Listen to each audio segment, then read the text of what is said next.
I didn't really start out passionate about the study of Greek and Latin. I wanted to be able to access the footnotes in Ford Lewis Battles and John McNeill's translation of John Calvin's Institutes, the 1559 edition. But I knew that all of this information, which was important, was inaccessible to me because I didn't know Greek and Latin. And so I began studying Greek and Latin for a very practical reason. But as time went on, I've come to see myself more and more as a classicist and not merely a student of the languages. So I continue to translate theological sources from the 16th and 17th centuries.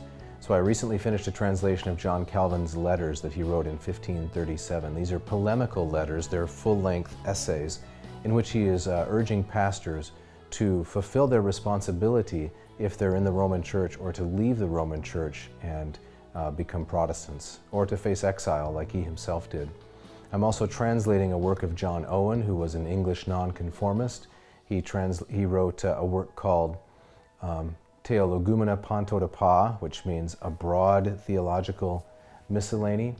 And I'm also working on some things by men who were at the Westminster Assembly, like Samuel Rutherford and John Arrowsmith.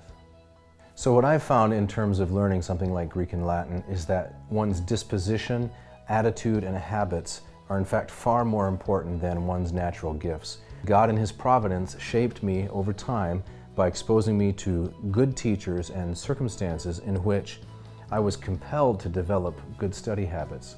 So an experienced learner is, first of all, humble in light of the thing that he's trying to learn or she's trying to learn. They always realize that the content that they're trying to gain is in some ways more important than themselves and more important than their feelings and emotions at a given time.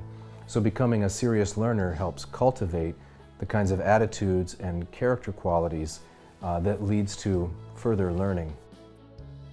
I hope that they have a better knowledge of themselves. They've learned a little bit what their limitations and gifts are. I also hope that they have a love for the material that I've tried to convey to them. I hope they will love the speeches of Cicero, that they will love the epics of Homer and Ovid.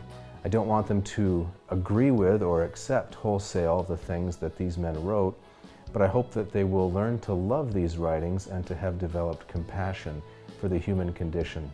So we really want to know ourselves well. We want to know what are we and who made us. And then hopefully we'll also know that the God who made us saves us. So those are the kinds of things that I want them to learn. I hope also that 20, 30 years down the road, when I'm just a memory, that they will have thought it was a good thing to be in one of my classes.